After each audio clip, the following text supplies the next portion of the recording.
तो आप सभी के लिए बहुत अच्छी गुड न्यूज़ है और गुड न्यूज़ ये है कि आप में से काफी सारे लोगों ने सहारा में निवेश किया हुआ था, तो अब आप अपना सहारा का पैसा जो भी निवेश किया था वह ले पाएंगे। प्रक्रिया स्टार्ट हो चुकी है। क्या है पूरी जानकारी डिटेल्स में जान लेते हैं।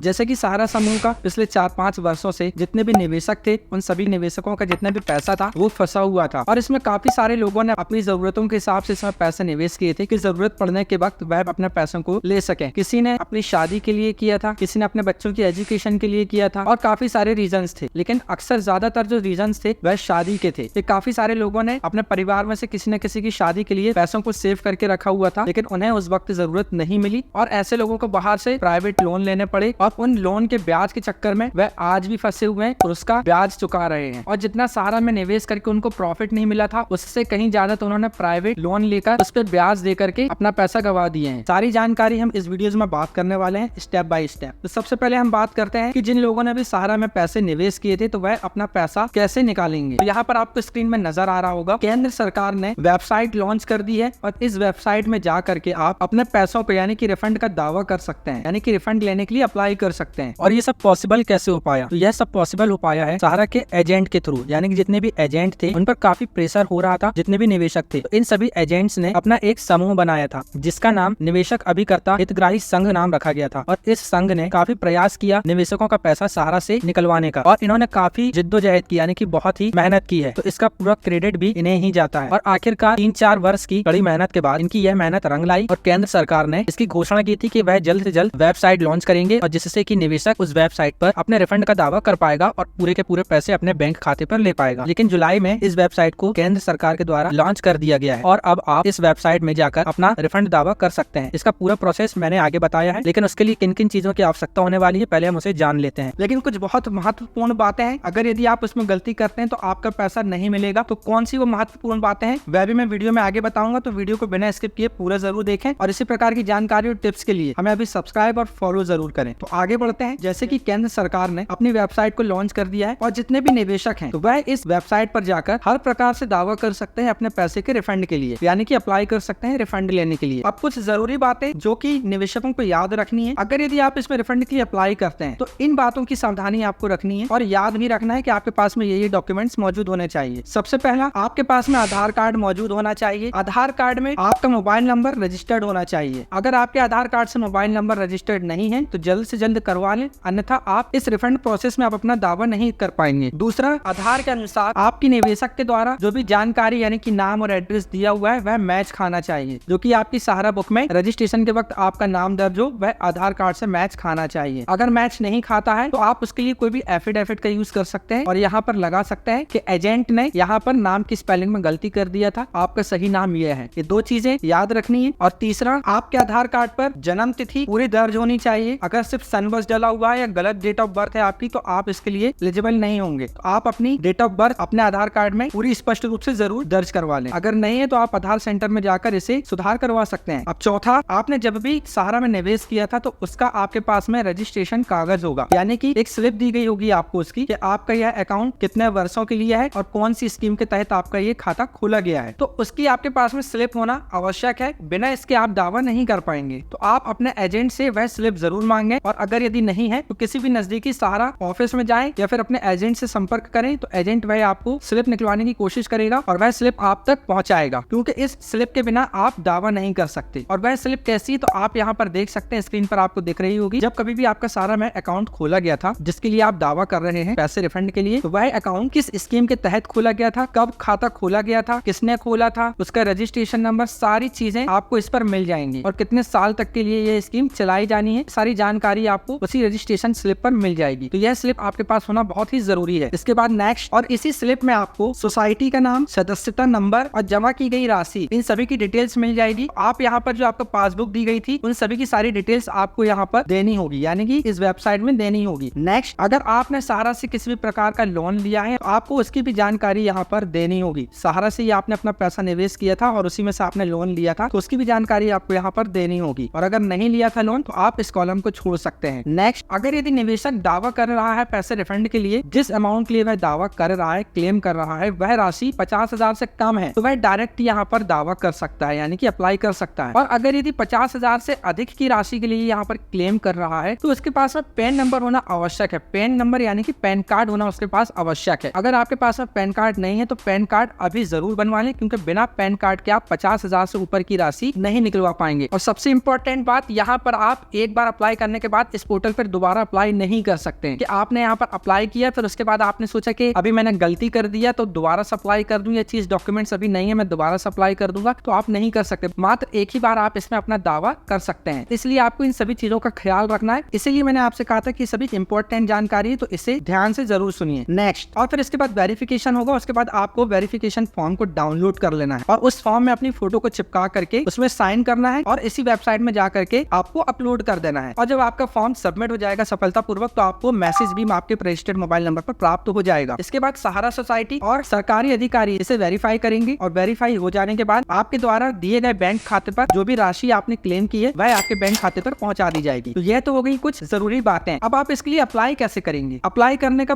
पूरा तरीका मैंने अपनी इस वाली वीडियोस में बता दिया है, तो आप इस वीडियोस को जरूर से देखें। ये वीडियो का लिंक आपको ऊपर आई बटन पर भी मिल जाएगा और नीचे वीडियो के डिस्क्रिप्शन पर भी मिल जाएगा। तो यहाँ दोनों ही जगह जाकर के आप इस वीडियो को देख सकते हैं। एक और महत्वपूर्ण बात, जब आपने यहाँ पर राशि जमा की होगी सहारा में, तो यहाँ पर आपको पासबुक मिली होगी, जिस पासबुक में आपकी एंट्री की जाती है लेन देन की, तो आपको उसे भी स्कैन करके यहाँ पर अपलोड करनी होगी। आपके बैंक खाते से भी आपका मोबाइल नंबर और आधार कार्ड नंबर रजिस्टर होना अनिवार्य है, क्योंकि बिना इसके आप पंजीयन नहीं कर सकते। इस वीडियो के बाद सहारा रिफंड के लिए आवेदन कैसे करें, उस वीडियो को देखना बिल्कुल भी मत भूलिए। और ऐसी और जानकारी के लिए अभी सब्सक्राइब और फॉलो जरूर करें। मिलते हैं अगली वीडियोस में।